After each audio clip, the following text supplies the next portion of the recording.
काल दिनांक 5 मे रोजी रात्री 9:30 वाजे सुमारास पर्वती पोलीस ठाणा हद्दीमध्ये पर्वती पायथ्याजवळ एका वयोवृद्ध माणसाने एका लहान बाळावर लैंगिक अत्याचार केले आहे अशी इन्फॉर्मेशन पोलिसांना मार्शलला प्राप्त झाली।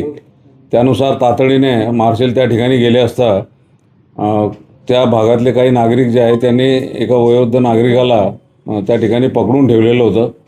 पोलिसांनी ताबडतोब इंटरव्हेन्शन केलं, त्या व्यक्तीला आपल्या ताब्यात घेतलं।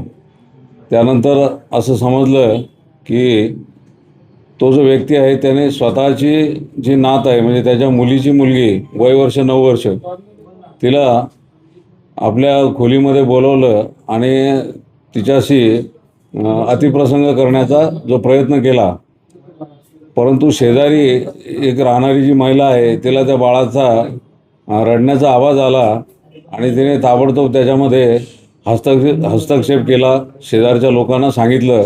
त्यामुळे शेजारच्या नागरिकांच्या मदतीनं त्या बाळाची ताबडतोब सुटका त्यांनी केली आणि पुढचा जो होणारा जो प्रसंग आहे तो त्यामुळे टळला। पोलिसांनी ताबडतोब त्या व्यक्तीला आपल्या ताब्यात घेतलं। सदर बाबतीमध्ये बाळाला आम्ही ताबडतोब ससून हॉस्पिटलला दाखल केलं।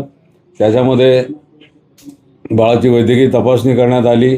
त्याच्यामध्ये पेनिट्रेटिव्ह असा काही असॉल्ट नाही आहे, तरी परंतु जे काही घडलं आहे that amounts to the case of rape, त्यामुळे आम्ही त्याच्यामध्ये गंभीर असा गुन्हा दाखल केलेला आहे। ससून हॉस्पिटलमधून फिर्याद आणून त्यानुसार बाळाच्या आईच्या फिर्यादीनुसार त्यामध्ये पोक्सो कलम 6, कलम 10, त्यानंतर BNS भारतीय न्यायसंहिता याचे कलम 75 आणि 64 आणि कलम 66 यानुसार गंभीर गुन्हा रात्री या प्रकरणामध्ये दाखल करण्यात आलेला आहे।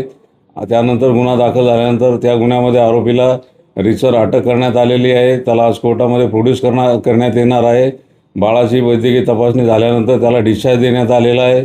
त्याची प्रकृती अतिशय व्यवस्थित आहे आणि या घटनेची थोडीशी प्रतिक्रिया नागरिकांकडून उमटली होती, त्यावर योग्य तो पोलीस बंदोबस्त नेमण्यात आलेला होता।